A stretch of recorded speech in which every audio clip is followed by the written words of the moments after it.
जय माता रानी भक्तों, शारदीय नवरात्रि में आपको यह संकेत साक्षात तभी मिलते हैं जब मां आपके घर में बैठी हो, आप पर कृपा बरसाने वाली हो, आपका कर्ज और आपकी निर्धनता मिटाने आई हो और आपको संपूर्ण कष्टों से मुक्ति देने आई हो। तभी ऐसे संकेत प्राप्त होते हैं भक्तों। जब आपके ऊपर नवदुर्गा की कृपा होती है तो ये संकेत मिलने शुरू हो जाते हैं भक्तों।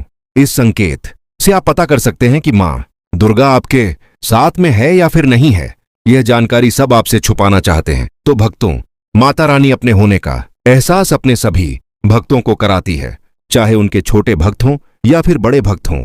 अपने सभी भक्तों को माता रानी अपने होने का एहसास सभी को कराती है। तो भक्तों, इस 10 संकेत से आप पता लगा सकते हैं कि मां दुर्गा आपके साथ में है और यह साफ संकेत बताते हैं कि माता रानी आपके घर में आ चुकी है। तो संकेत जानने से पहले माता रानी के सच्चे भक्त वीडियो को प्यारा सा लाइक करके कमेंट में जय माता रानी का जयकारा जरूर लगाएं। भक्तों, ऐसा माना जाता है कि 9 दिनों तक चलने वाले शारदीय नवरात्रि के दौरान व्यक्ति मानसिक और शारीरिक रूप से मजबूत होता है। मनुष्य की आध्यात्मिक शक्ति बढ़ती जाती है। इस प्रकार लोग इच्छा, क्रोध, अहंकार, ईर्ष्या, लोभ आदि से मुक्त हो जाते हैं और उनका मन और शरीर शुद्ध हो जाता है और उनकी बुद्धि स्वाभाविक रूप से काम करने लगती है। आइए जानते हैं दोस्तों, माता रानी साथ में अगर हमारे होते हैं तो इस प्रकार के 10 संकेत मिलते हैं। कौन कौन से संकेत हैं, आइए थोड़ा इस वीडियो को ध्यान से सुनिएगा। अगर आप भी चाहते हैं कि माता रानी आपकी सभी मनोकामनाओं को पूर्ण करें तो भक्तों, कमेंट बॉक्स में जरूर लिखना जय माता दी। आपका स्वागत है।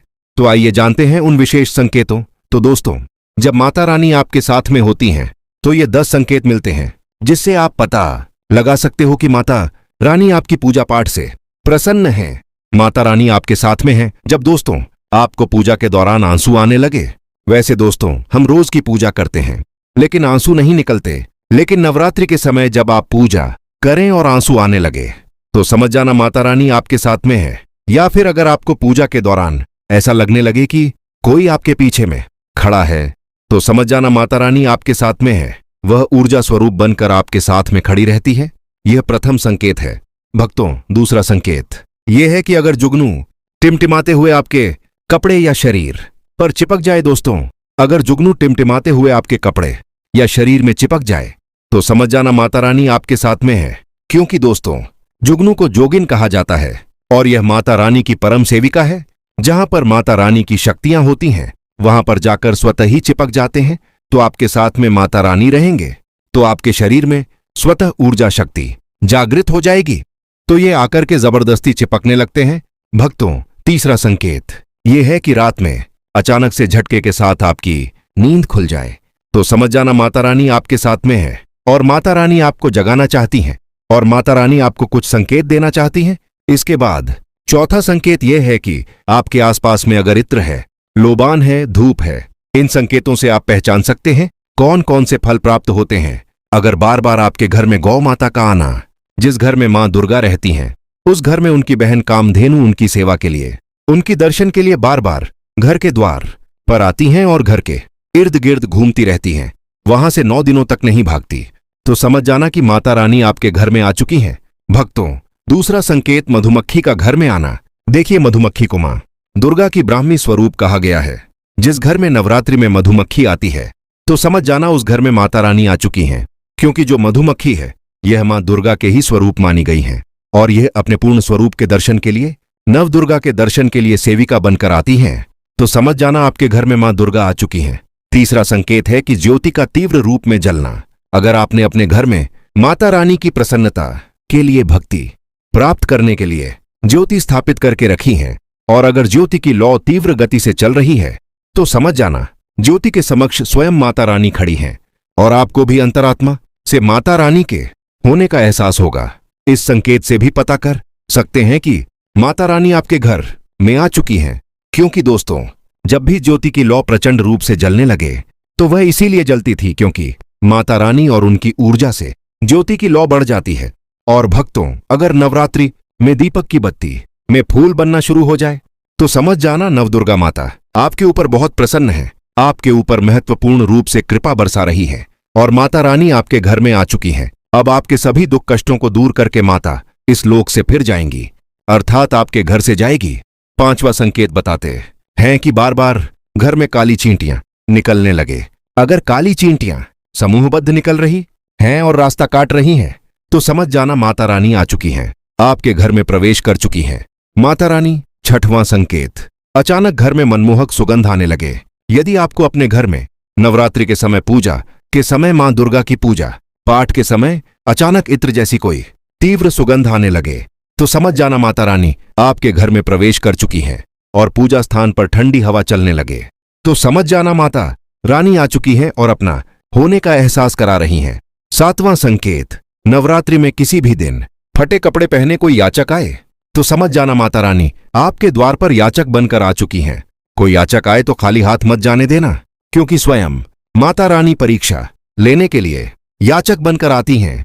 तो दोस्तों, नवरात्रि पर इस बात का विशेष ध्यान रखें, अगर कोई याचक मांगने के लिए या कोई कन्या आपके घर पर आए, तो उसे खाली हाथ मत जाने देना। दोस्तों, नवरात्रि में घर के मंदिर में छिपकली का दिखना मां लक्ष्मी के आगमन का संकेत माना जाता है, माता रानी का प्रवेश माना गया है। मान्यता है कि इससे मां लक्ष्मी की कृपा हो सकती है और धन लाभ होने के साथ कई शुभ समाचार भी मिल सकते हैं। लेकिन नवरात्रि में सबसे ज्यादा महत्व होता है कन्या पूजन का। माना जाता है कि व्रत और उपासना से माता रानी उतनी पसंद नहीं होती जितनी कन्या पूजन से होती है। नवरात्रि में छोटी कन्याओं को माता रानी का स्वरूप माना जाता है। कन्याओं को भोग लगाया जाता है, उन्हें प्रसन्न किया जाता है और बदले में आशीर्वाद मांगा जाता है कि कन्याओं को प्रसन्न करने के लिए गिफ्ट और उपहार दिए जाते हैं। माना जाता है कि अगर कन्याओं ने उसे खुशी खुशी स्वीकार किया, तो इसका मतलब है माता रानी ने भेंट स्वीकार कर ली और माता रानी की कृपा से उन्हें मुंह मांगा वरदान प्राप्त होता है। नवरात्रि में 2 से 10 साल तक की कन्या का पूजन होना चाहिए। अष्टमी अथवा नवमी को कन्याओं के पैर धोकर भोजन कराना, उपहार देना श्रेष्ठ माना जाता है। आपके घर में संपन्नता बनी रहे और धन की कोई कमी ना हो, कन्याओं को सुंदर गिफ्ट जैसे चॉकलेट बॉक्स या कपड़े दे सकते हैं। याद रहे, काले कपड़े या स्टील के बर्तन नहीं दें। भक्तों, भले ही मर जाना, लेकिन 22 सितंबर से 1 अक्टूबर तक शारदीय नवरात्रि के 9 दिनों में गलती से भी ये 5 काम कभी मत करना, वरना माता रानी नाराज होंगी, कंगाली और गरीबी आएगी। यदि आप भूलकर भी शारदीय नवरात्रि पर यह काम करते हैं, तो माता रानी कभी भी माफ नहीं करेंगी और उल्टा श्राप दे सकती हैं। जी हां दोस्तों, इस बार की शारदीय नवरात्रि पूरे 219 वर्षों के बाद आई है और इस वर्ष शारदीय नवरात्रि में अमृत सिद्धि और सर्वार्थ सिद्धि योग का अद्भुत संयोग बन रहा है। ऐसे में कुछ कार्यों को करने की सख्त मनाही है। हिंदू धर्म में शारदीय नवरात्रि का दिन माता रानी का माना गया है, इसीलिए इस दिन घर में सुख समृद्धि के लिए पूजा अर्चना करना और व्रत रखना बहुत जरूरी है। लेकिन अगर आप इन 5 कामों को करें, तो धन का नाश होने की संभावना रहती है, माता रानी नाराज हो सकती हैं। शारदीय नवरात्रि का दिन माता रानी को समर्पित होता है और हर व्यक्ति के घर में माता रानी का होना जरूरी है। आजकल बिना भगवान की कृपा जीवन अत्यधिक कष्ट से भरा होता है। धर्मशास्त्र में स्पष्ट लिखा है कि शारदीय नवरात्रि का दिन स्वयं माता रानी का दिन होता है। यदि कोई गलती से मांस या मदिरा का सेवन करता है, तो व्यक्ति 7 जन्मों तक वंशहीन हो सकता है और आकस्मिक दुर्घटना का शिकार भी हो सकता है। इसलिए शारदीय नवरात्रि पर महिलाएं और पुरुष तामसिक चीजों से दूर रहें, मन शांत रखें, किसी से लड़ाई झगड़ा न करें, महिला या कन्या का अपमान न करें, काले कपड़े न पहनें, पूजा स्थल साफ रखें, टूटी फूटी मूर्तियों की पूजा न करें, बाल और नाखून न काटें, देर तक न सोएं, जागरण करें, सात्विक भोजन करें। नवरात्रि में दान करते समय सरसों तेल, लोहा, प्याज, लहसुन आदि का दान न करें। पति पत्नी में झगड़ा न करें, घर का मुख्य द्वार साफ रखें, जूते चप्पल बाहर रखें, नींबू और हरी मिर्च से दरिद्रता दूर करें, महिलाओं का सम्मान करें, पूजा की चौकी पर लाल कपड़ा बिछाएं, व्रतधारी का आसन चौकी के सामने ही लगाएं। और भक्तों, यदि आप इन बातों का ध्यान रखते हैं, तो माता रानी की कृपा से आपका घर सुख समृद्ध और धन्य होगा।